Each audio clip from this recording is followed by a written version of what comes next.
reflexionar en esta mañana y volver nuestros pensamientos a un tema que, considero pues muy actual y que se percibe en la Iglesia de hoy. Y es que deberíamos hacernos una pregunta, ¿no? El por qué la Iglesia ha perdido su poder. ¿Por qué la Iglesia ha perdido el poder de Dios? Y para encontrar la respuesta, pues yo miro hacia atrás, quizás es algo personal, y cuando miro atrás, yo miro mi conversión.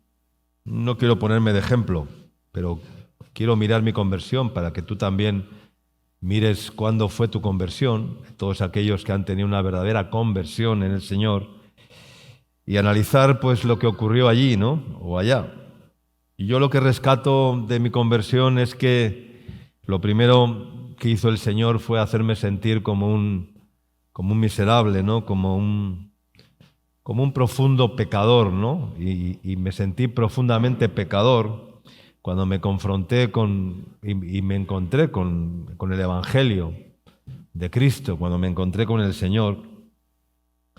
Y eso hizo que yo buscara primeramente la salvación y la redención, la sanidad, la restauración, ¿no? Y lo demás, todo lo maravilloso vino después, ¿no? Todas las promesas vinieron después, porque como hemos cantado, el Señor sigue siendo fiel y tu promesa nunca fallará y nunca siempre permanecerá, ¿no?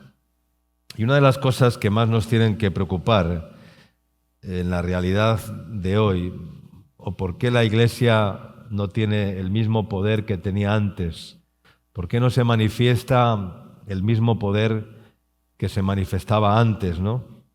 Y yo creo que una de las causas es la falta de convicción de pecado. Y esa realidad pues es muy dolorosa, ¿no? Yo me convertí a finales de los años 80, en el año 89, y en ese tiempo en el ministerio, cuando yo conocí al Señor, pues allá en España, hubo un derramamiento, y en otros países, por supuesto, hubo un derramamiento tan grande del Espíritu Santo que cualquiera que llamaba y que entraba, ¿no? por nuestras puertas buscando ayuda, pues la presencia de Dios era tan real, era tan latente, era tan evidente que a las personas les hacía reaccionar y les hacía reflexionar sobre su realidad espiritual y rápidamente entregaban sus vidas a Cristo. Rápidamente, las conversiones eran tan verdaderas, eran tan reales, ¿no? Los derramamientos del Espíritu Santo eran tan reales, eran tan visibles, ¿no? Que todos los días había conversiones en nuestro ministerio, todos los días había liberaciones, en todos los cultos había sanidades, en todos los cultos había personas que expulsaban los demonios, que echaban los demonios, que eran liberados, que eran bautizados en el Espíritu Santo. Pero con el paso de los años, este poder de Dios yo creo que se ha ido perdiendo, ¿no? Y esta realidad tiene que ver con que hoy en día la Iglesia, yo creo que se ha acostumbrado a convivir con el pecado. Y creo que una de las razones más importantes creo que es que los cristianos, incluso muchos pastores, ¿no? se están convirtiendo en pseudoterapeutas, o no sé cómo llamarlo, o en sociólogos, o en políticos del Evangelio, o asistentes sociales, no sé cómo llamarlo, ¿no? Porque, hermanos, no podemos enseñar ni podemos predicar un evangelio subsidiado, ¿no? Un evangelio subsidiado es como en un país el gas está subsidiado, o la gasolina o el combustible, ¿verdad? Y entonces se vende a un precio ¿cómo? Muy bajo, ¿no? Eso es cuando algún producto, normalmente lo hacen con el gas, lo hacen con el combustible, ¿no? Está subsidiado por el Estado, por el gobierno, y entonces el precio es más bajo, ¿no? Entonces quiero decir que no podemos predicar un evangelio de bajo precio, un evangelio subsidiado, ¿no? En términos, ¿no? Y dedicarnos a repartir, pues como el que reparte alimentos o fundas con alimentos en un comedor benéfico, no dando de comer a los pobres, dando de comer a los necesitados. No podemos estar nos regalando fundas de perdón o fundas de misericordia o no sé, o teniendo conmiseración con las personas, ¿no? Entonces quiero leer la palabra de Dios en esta mañana en la primera carta a los Corintios, verso 1:17 en adelante. Dice: pues no me envió Cristo a bautizar, sino a predicar el evangelio, dice, no con sabiduría de palabras, para que no se haga vana la cruz de Cristo. Amén. No me envió, decía el apóstol Pablo, no me envió a predicar, no me envió Cristo a bautizar, solamente a bautizar, porque bautizar es algo muy sencillo, ¿no? Sino, dice, a predicar el evangelio, pero dice Pablo, no con sabiduría de palabras. Él tenía sabiduría de palabras, por supuesto. Era un maestro, era un teólogo, era alguien instruido, sino, dice, para que no se haga vana la cruz de Cristo, ¿no? Y reflexionando sobre este asunto, el Señor pues me mostraba que el gran problema de la iglesia de hoy es que el mensaje del evangelio ha sido como diluido, ¿no? El diablo ha entrado en la iglesia como de contrabando y nos ha robado la esencia del mensaje, ¿no? El meollo del mensaje.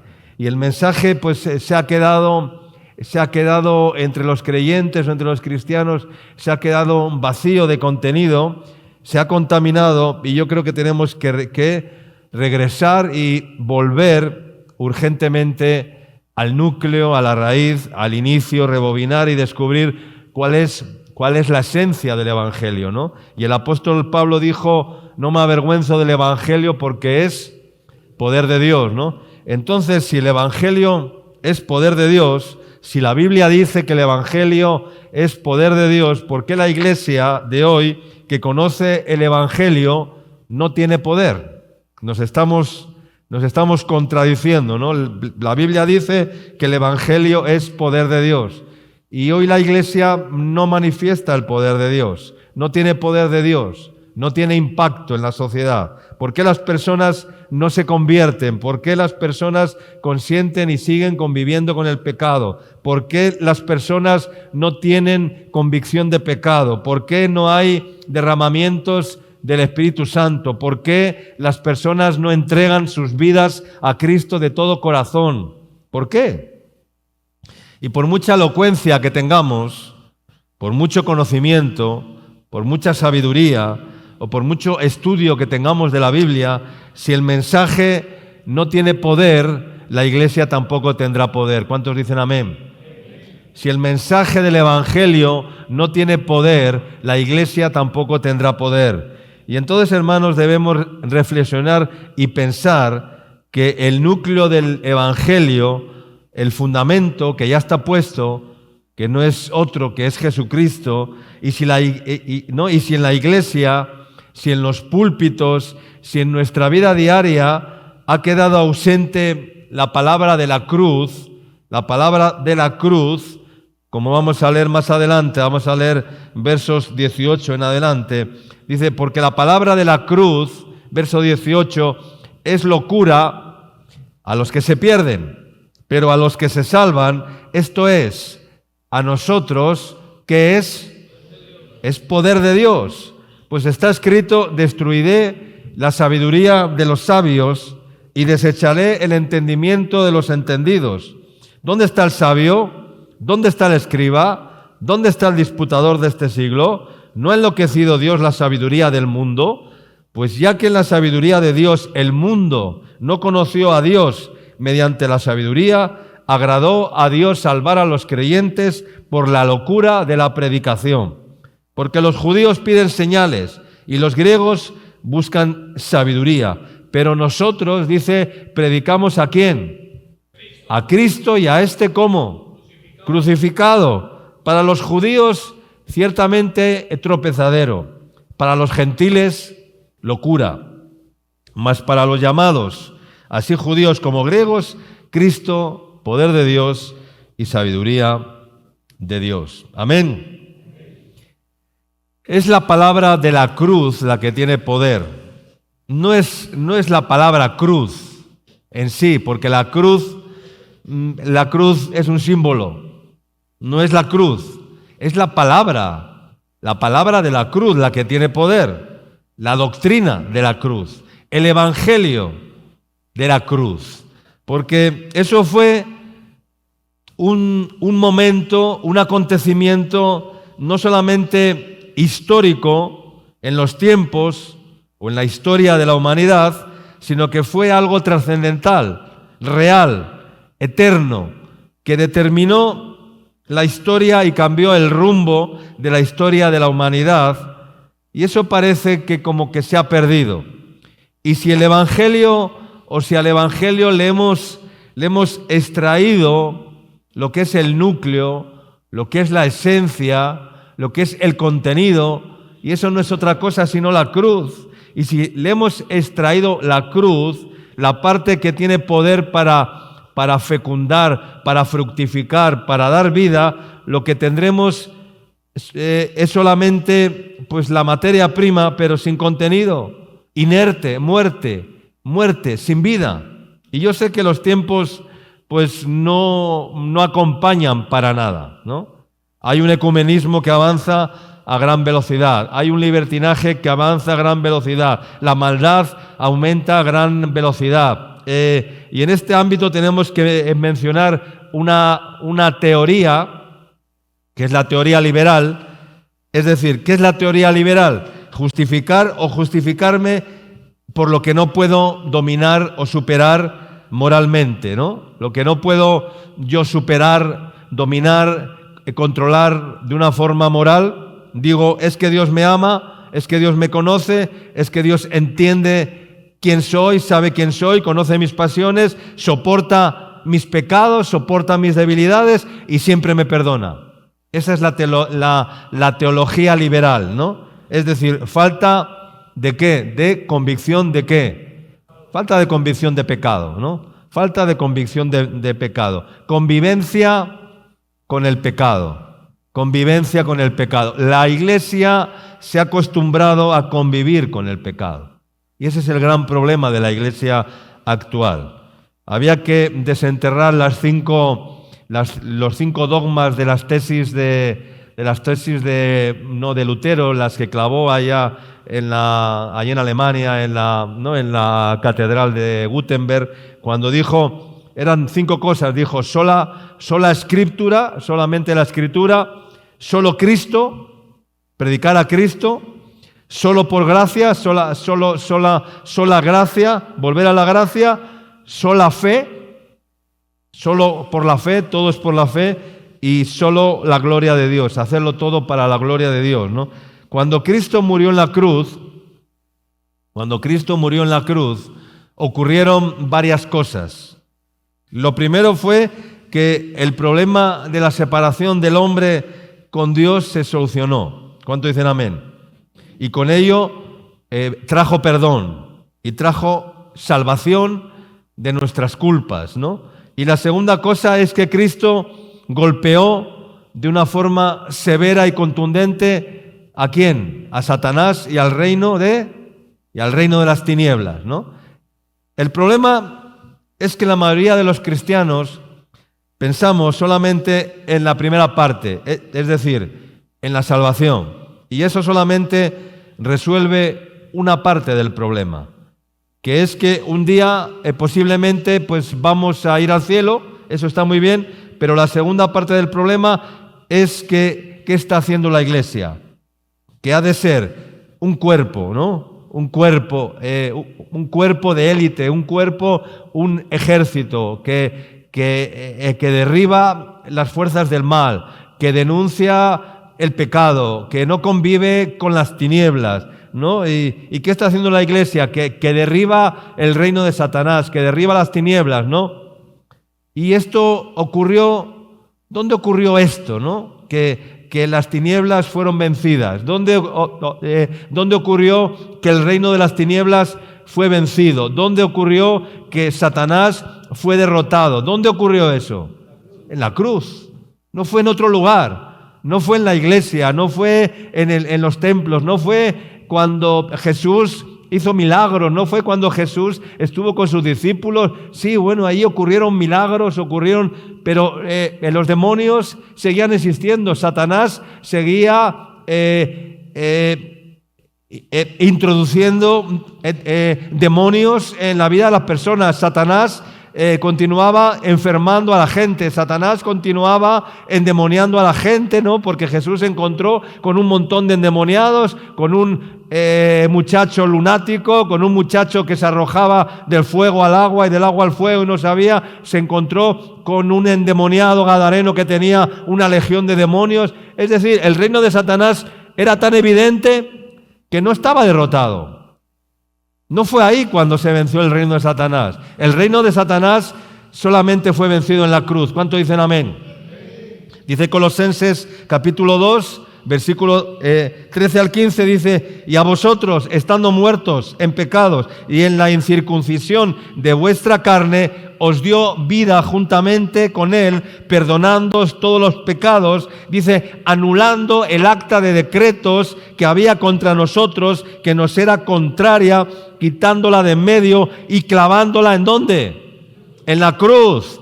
Y despojando, dice, a los principados y a las potestades, dice, los exhibió públicamente, triunfando sobre ellos en la cruz del Calvario. ¿Cuánto dicen amén? Fue en la cruz. Fue en la cruz donde se venció todo eso. Entonces, ¿dónde vamos a vencer ahora toda la influencia de Satanás, toda la influencia de los demonios, toda la influencia de los poderes fácticos de este mundo? Lo vamos a poder vencer solamente si tenemos vigente en nuestras vidas el Evangelio de la cruz. Amén. Y si tenemos la cruz en nuestras vidas. Y eso es lo que el enemigo no le gusta escuchar. Al diablo él puede escuchar de todo, que le da exactamente igual.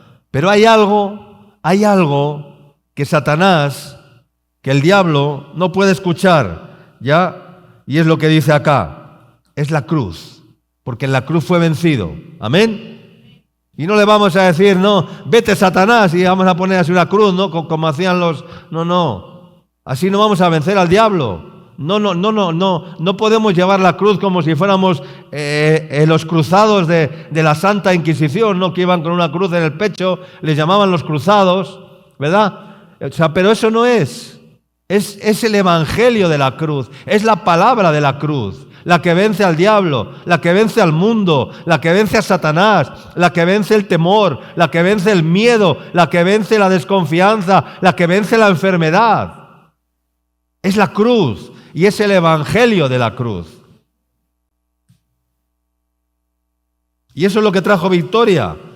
Dice, despojó ¿a quién? A los principados y a las potestades. ¿Y qué más hizo? Y las exhibió, dice, públicamente, para que todos vieran cómo Satanás estaba siendo despojado de su poder. Cómo los principados y las potestades estaban cayendo. Cómo Dios estaba por medio de la muerte de Cristo y de la cruz, venciendo en la cruz, dice, y despojando al diablo de su poder, a los principados y a las potestades, para que ya no tuvieran influencia. Pero hoy el diablo otra vez tiene influencia sobre la iglesia, sobre el mundo, por supuesto que sí, porque él es el príncipe de este mundo, el príncipe que ahora opera en la potestad del aire. Pero la iglesia no somos el mundo, hermanos. La iglesia hemos sido sacados del mundo. Amén. La palabra eclesía quiere decir los que han sido, ¿qué? Apartados y separados del mundo.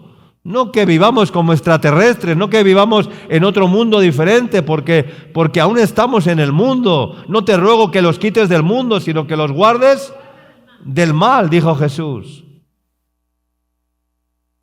Entonces, hermanos, otra de las cosas que se ha desdibujado es el pecado. Vivimos en una sociedad en la cual el pecado está tan diluido. Ayer veía las noticias en España, ayer se celebró el Día del Orgullo, ¿verdad? El Día del Orgullo, 1 millón de personas desfilando por las calles de Madrid, ¿verdad? En todas las televisiones nacionales, pasando el desfile como si fuera, estamos mal, estamos terriblemente mal en el mundo, ¿verdad? Vivimos en una sociedad en la que el pecado está tan diluido que hemos perdido conciencia con respecto al pecado y ya no sabemos lo que es pecado y lo que no lo es. La gente ya no sabe lo que es pecado y lo que no es pecado. A lo bueno dicen malo y a lo malo dicen bueno, ¿verdad? Y hay pérdida de conciencia. Lo que antes era pecado, ahora ya no lo es. Yo no veía hace 40 años que mis padres o que mis abuelos, no se veía nada de eso hace 40 años, por favor. ¿O sí se veía? ¿Se veía hace 40 años? ¿A que no? ¿Eran más puritanos? ¿Sí o no? ¿Eran más puritanos? ¿Eran más sencillos? Yo sí, yo veo a mis abuelos, veo a mis padres o me hago la imagen de mis padres o sea, era otra imagen totalmente diferente. Había un puritanismo, bueno, vamos a llamarlo puritanismo en el sentido del buen sentido de la palabra, ya, aunque no conocían al Señor, porque aún sin conocer al Señor tenían las conciencias mucho más limpias que ahora. ¿Cuánto dicen amén? Aún sin conocer al Señor, tenían las conciencias mucho más limpias y purificadas que ahora. Entonces, hay una pérdida de conciencia. Lo que antes era pecado, ahora ya no lo es. Es decir, nos cuesta definir y discernir. Y es porque estamos invadidos por el espíritu de este mundo, es decir, han entrado corrientes, modas, costumbres e incluso leyes que han pervertido y entenebrecido las conciencias de tal manera que se ha perdido la sensibilidad, se ha perdido el núcleo, se ha perdido la raíz, se ha perdido la esencia del Evangelio. Y así hay cada vez más cristianos que no pueden soportar la presión de este mundo. Y esto lo vamos a ver cada vez más. O sea, vamos a ver cómo cada vez la presión del mundo va a ser tan fuerte, va a ser tan evidente, va a ser tan poderosa. Y digo poderosa porque es verdad, que no van a poder soportar las presiones externas de este mundo, ¿verdad? Es como cuando el apóstol Pablo escribía, si lees la epístola que iba a predicar de esto, pero luego el Señor me llevó a otra cosa. La epístola a los Gálatas es toda, si habría que resumir la epístola a los Gálatas, ¿cómo la resumiríamos? Es un llamado del apóstol hacia esa iglesia, algo en concreto. ¿Qué les había pasado a los Gálatas?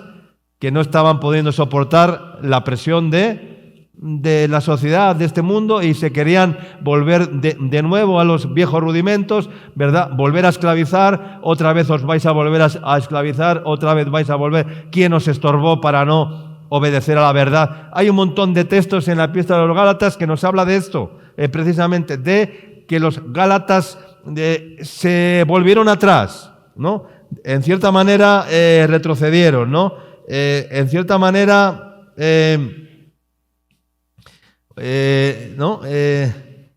volvieron atrás, ¿no? Y se volvieron a esclavizar. Cuando decimos que por el aumento de la maldad, que es la profecía de Jesús de Mateo 24, que por el aumento de la maldad, ¿qué pasa? Que la maldad el amor de muchos que se enfriará, ¿no? Pero hacemos énfasis En la primera parte, la maldad está aumentando, aumenta la maldad, ¿no? O sea, os hacemos énfasis en que el otro, en que el amor de muchos se enfriará, en que la tibieza y la frialdad está invadiendo la iglesia, pero no hacemos énfasis en que la maldad de este mundo está aumentando cada vez más y va a aumentar cada vez más. Y digo esto porque muchos no van a soportar la presión de este mundo. Quiero decir que cuando un cristiano no es capaz de soportar la presión del mundo, lo que hace es ir, ¿qué? ¿Cediendo qué? Cediendo terreno. Vamos cediendo terreno. Y si en tu vida comienzas, hermano, a ceder terreno, esto es muy peligroso. Ceder terreno al enemigo es lo peor que podemos hacer.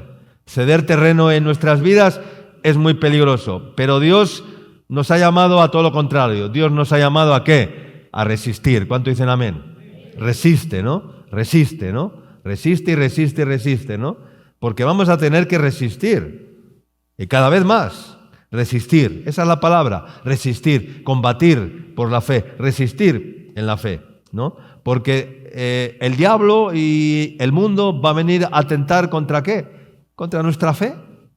Contra nuestra fe, ¿no? Entonces, ceder terreno, ¿no? Hay que resistir y soportar y eventualmente pues vamos a poder avanzar un poquito, ¿no? Pero nunca retroceder. ¿Cuánto dicen amén? Nunca retroceder. Porque, mira, los retrocesos siempre empiezan ¿en dónde? En el corazón. En el corazón. ¿Por qué empiezan los retrocesos en el corazón? Por temor.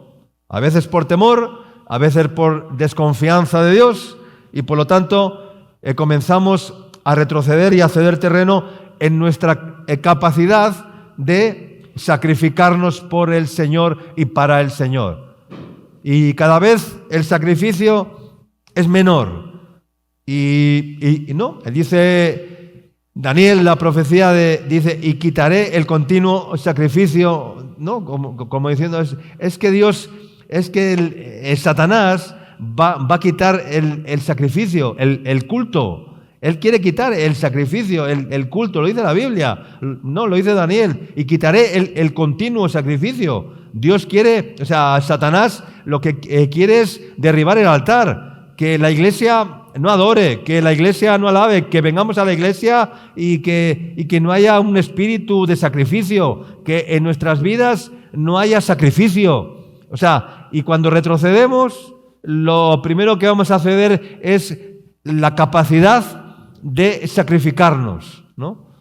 Y un sacerdote es un sacrificador. Un cristiano ha sido llamado a sacrificar. Somos sacrificadores. Nuestra vida tiene que ser una vida de sacrificio. Y los Gálatas... Cuando decía antes los Gálatas, si leemos así unos versículos rápidamente, saltando de versículo en versículo para no pararnos, dice, por ejemplo, en Gálatas 1:6, dice, estoy maravillado de que tan pronto os hayáis alejado del que os llamó por la gracia de Cristo para seguir un evangelio diferente, para seguir un evangelio que no es el evangelio de la cruz, otro evangelio. Pero no el evangelio de la cruz, otro evangelio diferente. Estoy maravillado, dice, de que tan pronto os hayáis alejado del que os llamó por la gracia de Cristo para seguir un evangelio diferente. El capítulo 3, versículo 1, dice, oh Gálatas insensatos, ¿quién os fascinó para no obedecer a la verdad? A vosotros, ante cuyos ojos Jesucristo fue ya presentado claramente entre vosotros, ¿cómo? Como crucificado. Habla de la cruz. Capítulo 4, versículo 8 y 9. Dice, ciertamente, en otro tiempo, no conociendo a Dios, servíais a los que por naturaleza no son dioses. ¿Cómo es que os volvéis, dice, de nuevo a los débiles y pobres rudimentos a los cuales os queréis volver a esclavizar? ¿Cómo es que os volvéis de nuevo a los débiles y pobres rudimentos a los cuales os queréis volver a esclavizar? Capítulo 5, versículo 7. Vosotros corríais bien. ¿Quién os estorbó para no obedecer? a la verdad. Vosotros corríais. O sea, el libro de Gálatas, Pablo, vemos la intensidad del mensaje de Pablo, ¿no? A la iglesia, ¿no?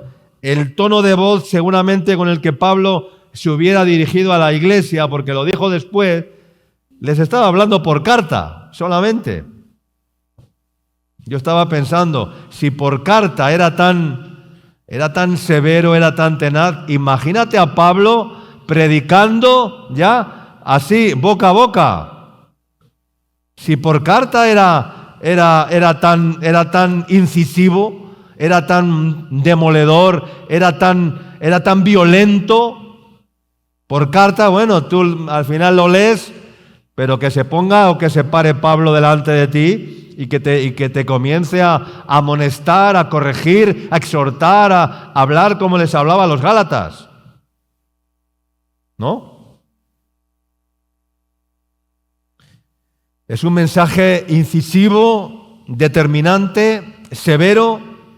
En otro texto llegó a decir, no, hijitos míos, por quienes vuelvo a sufrir, dice, dolores de parto, hasta que Cristo sea formado en vosotros, quisiera estar con vosotros ahora mismo, dice, y cambiar de tono.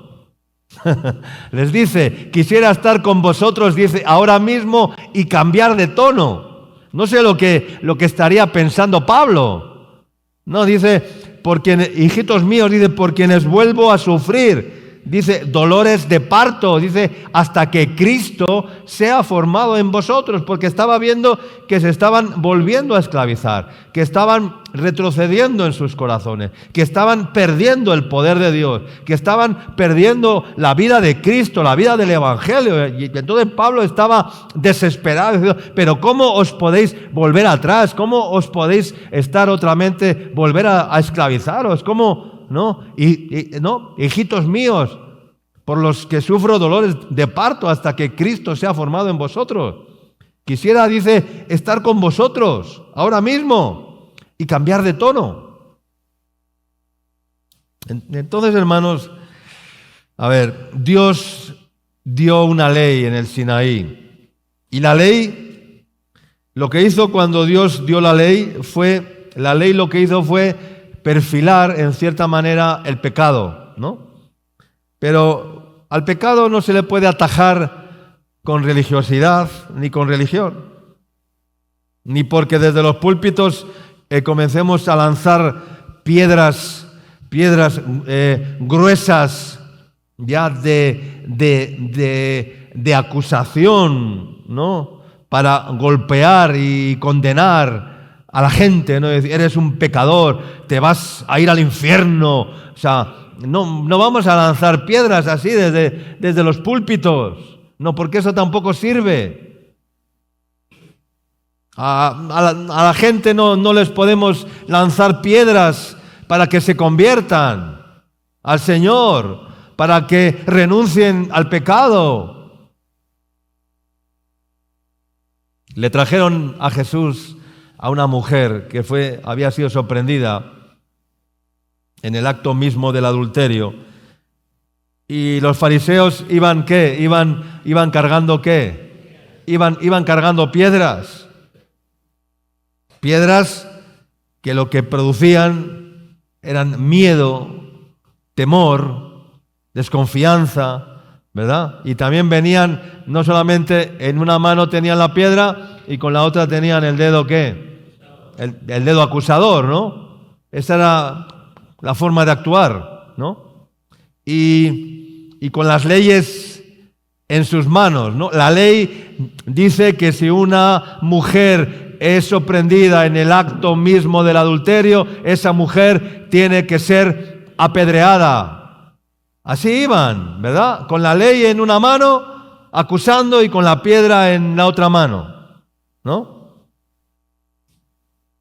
¿Para qué? Para poner en el corazón de aquella mujer adúltera una profunda culpa, ¿ya? Pero ni la culpa ni la acusación iban a resolver el problema de aquella mujer o el problema del hombre.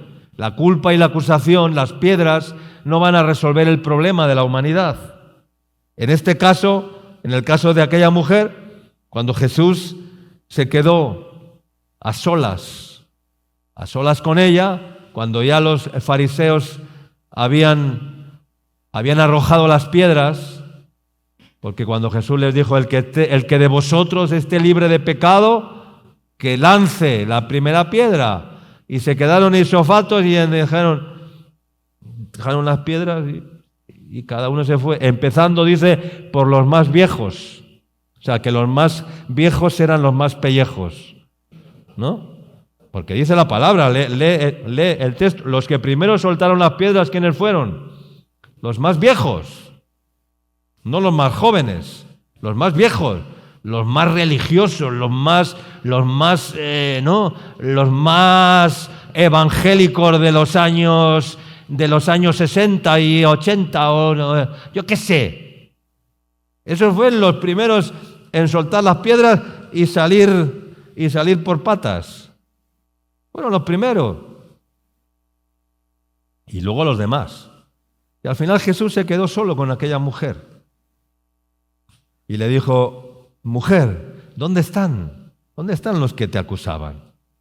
Dice, ¿ninguno te condenó? ¿Ninguno te condenó? Y ella le dijo, ninguno, Señor, ninguno. Entonces Jesús, ¿qué le dijo? Ni yo te condeno, mujer. Vete. ¿Y qué le dijo? Y no peques más. Algo tan sencillo pero tan profundo. Vete y no peques más. En otro texto a no sé quién le dijo, vete y no peques más, no sea que te suceda algo peor. ¿Cuál es la raíz? ¿Qué fue? O sea, Jesús le fue a decir, no, es que eres una mujer adúltera, es que no sé qué, es que no sé cuántos, es que la ley dice que... No, Jesús le dijo, mujer, ni yo te condeno, vete, pero no peques más. Apártate del pecado, vete y no peques más. Jesús, a través de la cruz, nos quiere dar libertad. Todo es a través de la cruz y todo emana de la cruz. Pero hay muchos enemigos de la cruz, ¿no? Luego vamos a leer el texto. Hay muchos enemigos de la cruz de Cristo. Y los enemigos de la cruz de Cristo no son los que están en el mundo.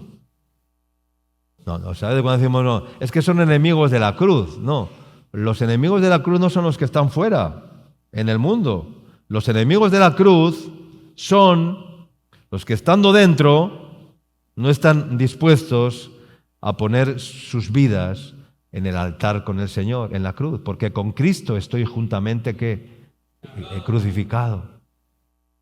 Esos son los enemigos de la cruz, los que quieren estar dentro, pero no quieren saber nada con la cruz. ¿Amén? Esos son los enemigos de la cruz. Lo dije el otro día, ¿no? La iglesia actual... Yo la comparo, hay un texto que lo mencioné otro día, es como una mujercilla, ¿verdad? Es como una mujercilla. La iglesia actual es como una mujercilla joven, ¿ya?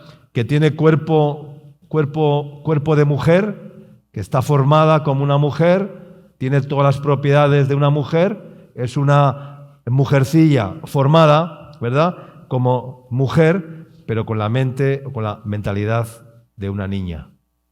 Así es la iglesia, ¿verdad? Una mujercilla, cargada de pecados por su juventud, como dice la palabra en Timoteo, ¿no? Y dice, pero con una mente infantil, con una mente de niña, cuerpo de mujer y mente de niña, ¿no? Y entonces está formada físicamente con todos los atributos, con todas las propiedades, ¿ya? Pero es totalmente manipulable, ¿no? Así hay mujercillas, ¿no? Que con 16, 17, 18 años están formadas físicamente, pero tienen mentes todavía como de niñas, de niñas. Una iglesia cautiva, cargada de concupiscencias, cargada de pecados, que dice que siempre están aprendiendo, pero que nunca llegan al conocimiento de la verdad, ¿no? Como decía en la epístola a Timoteo. Hemos leído pero nosotros predicamos a Cristo y a este ¿cómo? Crucificado. Amén. Pero nosotros predicamos a Cristo y a este crucificado. Y todos nosotros, todos los hombres, a veces instintivamente somos enemigos de la cruz. Enemigos de la cruz. Pero el mensaje de la cruz honra y glorifica al Señor. Amén. Y cuando predicamos la cruz de Cristo, cuando presentamos la cruz de Cristo como el hecho más trascendente de la historia, entonces viene el Espíritu Santo y Él convence al mundo de pecado, de justicia y de juicio. Amén. Entonces, hermanos,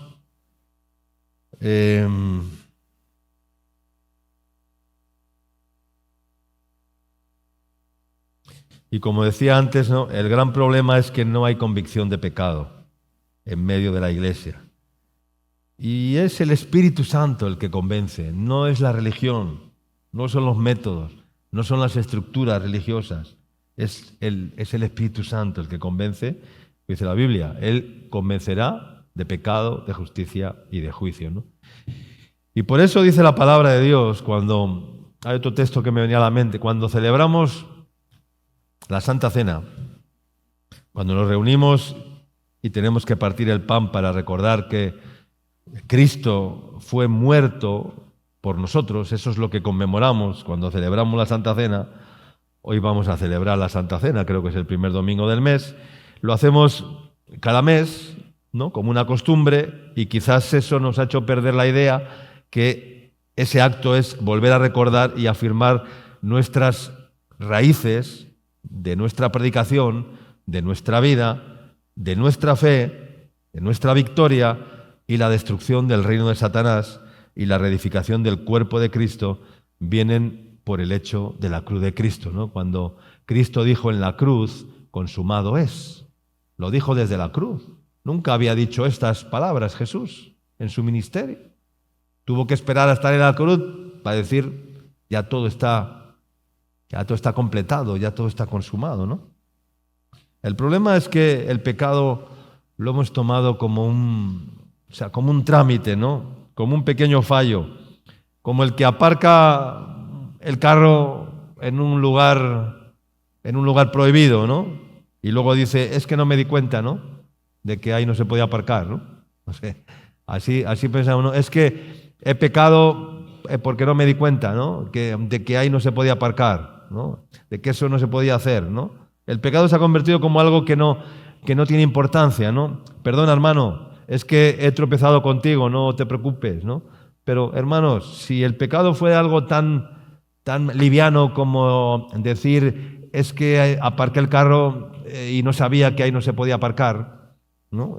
O sea, como una excusa liviana, como algo tan liviano.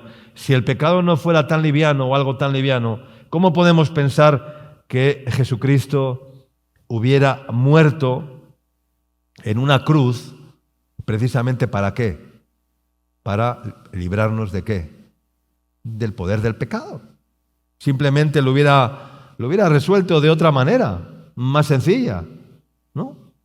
Si era algo tan sencillo, pues hubiera ido allá a Girón, allá donde están los tramitadores, donde están ahí en Girón, habría buscado un tramitador para que presentara unos documentos, hacer un trámite y ya está, venga, ya se venció el pecado. No. Claro, si hubiera sido algo tan sencillo, pues hubiera ido allá a un trámite sencillo, un trámite más, ¿no? Pero no era un trámite sencillo, era vencer el pecado. Eso no lo podía hacer un tramitador. Solamente Él, muriendo en la cruz, podía vencer el pecado. Amén. Y por eso el Evangelio de la cruz. Porque el pecado era un asunto tan grave, tan profundo, tan doloroso, ¿verdad? Que el Señor en su misericordia pensó en la cruz. Amén. Vamos a leer 1 Corintios capítulo 2, versículos del 1 al 5. Dice, así que hermanos, cuando fui a vosotros para anunciaros el testimonio de Dios, no fui con excelencia de palabras o de sabiduría, pues me propuse no saber entre vosotros cosa alguna, sino a Jesucristo y a este crucificado. Amén. Me propuse, dice, no saber entre vosotros cosa alguna, sino a Jesucristo y a este crucificado. Y estuve entre vosotros con debilidad y mucho temor y temblor. Y ni mi palabra ni mi predicación fue con palabras persuasivas de humana sabiduría, sino con demostración de espíritu y de poder, para que vuestra fe no esté fundada en la sabiduría de los hombres, sino en el poder de Dios. Amén. Pablo usaba mucho la palabra Jesucristo y a este crucificado. Amén. No le llamaba Jesús, le llamaba Jesucristo. Todas las palabras. Hablaba de la cruz y hablaba de un Cristo crucificado. El Cristo crucificado. ¿Qué decía Jesús, Jesús, Jesús, Jesús? No, Cristo y este crucificado. Y volviendo al texto que he mencionado antes, o lo que he hecho mención de la Santa Cena, ¿verdad? Donde el apóstol nos enseña el verdadero significado de la cena, pero hay muchos que no han entendido aún el hecho de la cruz. Todas las veces que comiereis este pan y que bebiereis esta copa, la muerte del Señor anunciáis hasta que Él venga. Y ahí nos quedamos. De manera que cualquiera que come, esto es lo que hay que leer, de manera que cualquiera que come este pan o bebiere esta copa del Señor indignamente, dice que será ¿qué? Culpado del cuerpo y de la sangre del Señor. Por tanto, pruébese cada uno a sí mismo y coma así del pan y beba de la copa, porque el que come y bebe indignamente, sin discernir el cuerpo del Señor, dice que juicio come y bebe para sí mismo. Por lo cual, como consecuencia, ¿qué pasa? Que hay muchos ¿qué? Hay muchos enfermos, hay muchos debilitados entre vosotros y hay muchos que duermen. Dice, si pues, mira lo que dice acá, si pues nos examinásemos a nosotros mismos, dice, no seríamos juzgados. Dice, mas siendo juzgados, dice, somos ¿qué? Castigados ¿qué? Por el Señor, para que no seamos condenados por el mundo. Somos castigados por el Señor para que no seamos condenados por el mundo. ¿Tú qué prefieres, ser condenado por el mundo o ser castigado por el Señor? Hay muchos que prefieren ser condenados por el mundo en vez de ser castigados por el Señor. Pero aquí dice, mas siendo juzgados, dice, somos castigados por el Señor para que no seamos condenados por el mundo. Entonces, ¿cómo está la iglesia? Enferma, debilitada y dormida. ¿Por qué?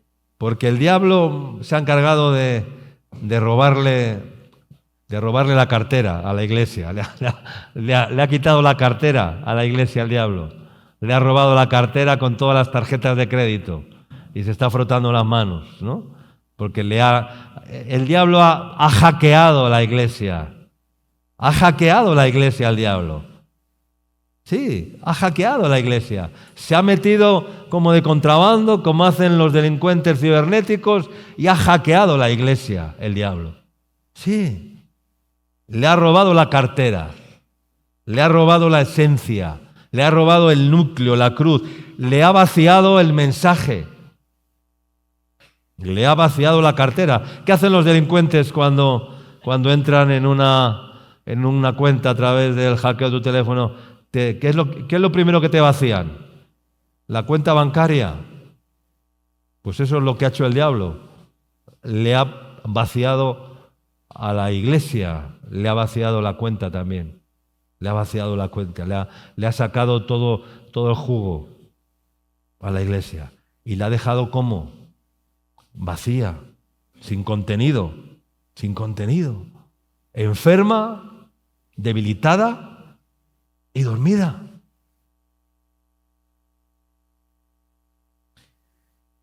Y entonces nos ha dado un mensaje bonito, pero estéril, unos pensamientos elevados y sublimes, pero nos ha quitado la esencia. Yo veo muchos predicadores que vienen aquí y predican cosas sublimes y excelsas y las reuniones de pastores y no sé qué. Yo no puedo escuchar, yo no lo soporto. Perdónenme, y a veces cuando me llaman a participar hay una resistencia en mí, porque veo lo que predican, veo lo que enseñan, y digo, no, esto no va conmigo.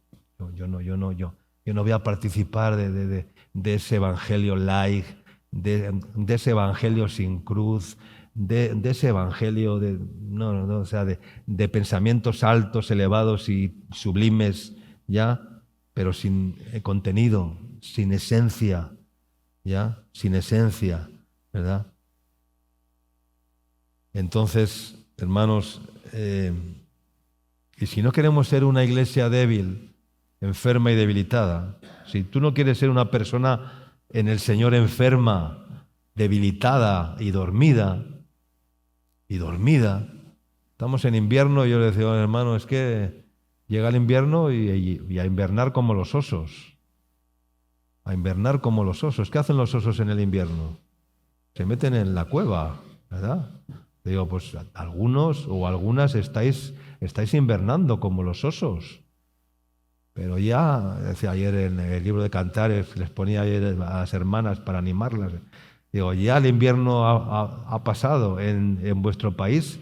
Se ha visto el sonido de la tórtola, ¿no? Como dice Cantares. Ya el invierno se ha mudado, las lluvias se han pasado. En vuestro país se ha oído la voz de la tórtola, ¿no? ¿Estamos derrotados? ¿O cómo estamos? ¿O en victoria? ¿Cómo estamos? Estamos como la selección del Perú.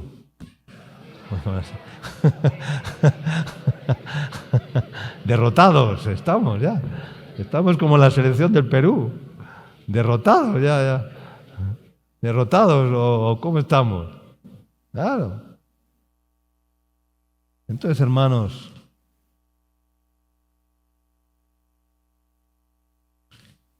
nuestros cánticos, nuestras palabras debían de estar llenos del mensaje de la cruz, ¿verdad? Ni mi predicación ni mis palabras fueron palabras persuasivas de humana sabiduría, sino con demostración, dice, de espíritu y de poder. Porque a nuestro mensaje le debe de ir acompañado eso, la demostración de espíritu y de poder. No el malabarismo de la elocuencia, ¿no? De las palabras y del bla, bla, bla, bla, y de todo esto. Eso no sirve para nada, ¿no? Porque la palabra de la cruz es poder de Dios.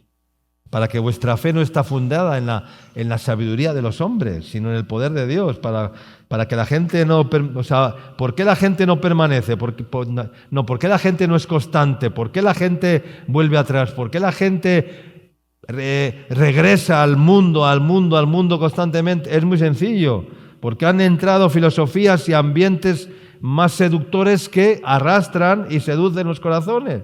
Solo el que ha tenido un encuentro con el Señor y con la cruz permanece. Amén. Un encuentro con el Señor y con la cruz. Solamente el que ha tenido un encuentro con la cruz permanece en el Señor, pero los demás no permanecen y son enemigos de la cruz. No nos gusta predicar de ella, no nos gusta llevar la cruz, cargar la cruz, y si pudiéramos haríamos como Pedro, ¿qué intentó Pedro? Borrar la cruz del mapa, ¿no? Borrar la cruz, porque le dijo a Jesús, ¿qué le dijo? Señor, en ninguna manera esto te acontezca. ¿Qué quería Pedro? ¿Qué es lo que estaba intentando? Quitar la cruz. Le estaba intentando decir a Jesús que no fuera a la cruz. No, pero quédate con nosotros. Esto en ninguna manera te acontezca, Señor. Apártate de mí, Satanás, porque me eres tropiezo, le dijo Jesús. Entonces, hermanos, el problema es que el mensaje se está desnaturalizando, se ha vaciado, se ha vaciado y la iglesia está solamente llena de buena gente. Todos somos buena gente. Ustedes sois todos muy buena gente, ¿ya? Pero el Señor no ha venido a enseñarnos solamente a ser buena gente. El Señor nos ha venido a enseñar a ser discípulos de Cristo. ¿Amén? No buena gente, porque buena gente, ustedes sois muy buena gente, todos ustedes, claro que sí. Pero el Señor no nos ha llamado a ser solamente buena gente. Nos ha llamado a ser discípulos de Cristo. Amén. Entonces, hermanos, volver a la cruz, ¿ya? Porque en la cruz es el único lugar donde el diablo fue legalmente desautorizado, vencido, eliminado y quitado del medio, desarmado, para poder decir con toda autoridad, ¿no? Como decía el evangelista Gigi Ávila, que decía: «Oídme bien, Satanás», ¿no? Y vamos, decía aquello y los demonios iban por patas. «Oídme bien, Satanás», ¿no? «Óyeme, Satanás». En esa cruz fuiste totalmente ilegalizado, vencido. Eres un elemento ilegal. Estás usurpando vidas sin autorización. Estás haciendo cosas sin autorización. Y por lo tanto tienes que dejar de meterte donde no te llaman, donde no te corresponde. Y entonces puede que Él te diga: «Pero ¿y tú? ¿Quién eres? ¿Quién eres tú? ¿Quién eres tú?». Entonces tú le dirás: «Yo soy el resultado de la cruz del Calvario». Amén. Yo soy el resultado de la cruz del Calvario. Ese soy yo, el resultado de la cruz. Y cuando el diablo escucha la cruz, someteos a Dios, resistid al diablo y el diablo huirá de vosotros. Amén. Alguien dijo que los cristianos nunca debían de llamarse cristianos, sino crucianos. No cruzados, sino crucianos. Crucianos. Porque la cruz es nuestra vida, porque en la cruz está nuestra vida, nuestra identidad, y eso es lo que define nuestra vida en Cristo, es la cruz, y esa es nuestra victoria. ¿Cuántos dicen amén? Entonces, hay dos cosas para resumir que tenemos que entender hoy. Primero, que al pecado hay que darle contornos, hay que ser valientes para aceptar lo que es pecado y no minimizar lo que es pecado, ¿verdad? Tratando de aplicarnos la teoría liberal, ¿no? y justificarnos delante de Dios y de los hombres, ¿no? Al pecado hay que desenmascararle con determinación. Amén. El apóstol Pablo, en su carta a los Efesios, les decía: «Porque en otro tiempo erais tinieblas, mas ahora sois luz en el Señor. Andad como hijos de luz y no participéis de las obras infructuosas de las tinieblas, sino antes bien reprendedlas». Amén. Y segundo, hay que predicar y hay que vivir el evangelio de la cruz. Amén. Entonces dejaremos de tirar piedras de acusaciones, porque ni la culpa ni el miedo puede hacer un solo convertido. Dejemos de adornar la doctrina, de filosofar en torno a pensamientos con disfraz espiritual y recuperemos el modelo original de la cruz. Amén. La vida cristiana y la victoria de la Iglesia está únicamente en la cruz. Amén. El pueblo de Israel caminó por el desierto, se quejaron contra Dios, menospreciaron el maná, menospreciaron la roca de su salvación. Y entonces Dios dice que envió serpientes ardientes que mordían al pueblo y murió mucho pueblo de Israel. Entonces los que vieron, dice, espantados, vinieron a Moisés buscando clemencia, pidiendo socorro, buscando ayuda, reconocieron su pecado, diciendo: «Hemos pecado por haber hablado contra Dios y contra ti, Moisés. Ruega a Dios que quite estas serpientes de nosotros». Y entonces Moisés oró por el pueblo y Dios le dijo a Moisés: «Hazte una serpiente de toro de bronce y ponla sobre un asta levantada, y cualquiera que fuese mordido, que mire al asta levantada ¿Y qué pasaba? Que vivirá. Amén. ¿Qué es ese asta levantada? Es la cruz. Es la cruz, hermanos. Es la cruz. Y así lo hizo Moisés, y todos aquellos que miraban a la cruz eran sanados, eran levantados. Amén.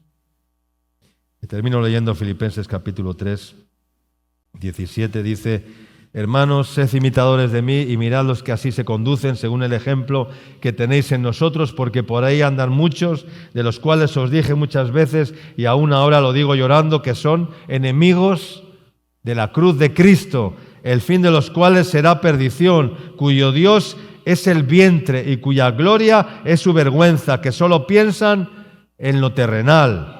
Mas nuestra ciudadanía está en los cielos, en donde también esperamos al Salvador, al Señor Jesucristo, el cual transformará el cuerpo de la humillación nuestra para que sea semejante al cuerpo de la gloria suya, con el poder con el cual puede también sujetar a sí mismo todas las cosas. Amén.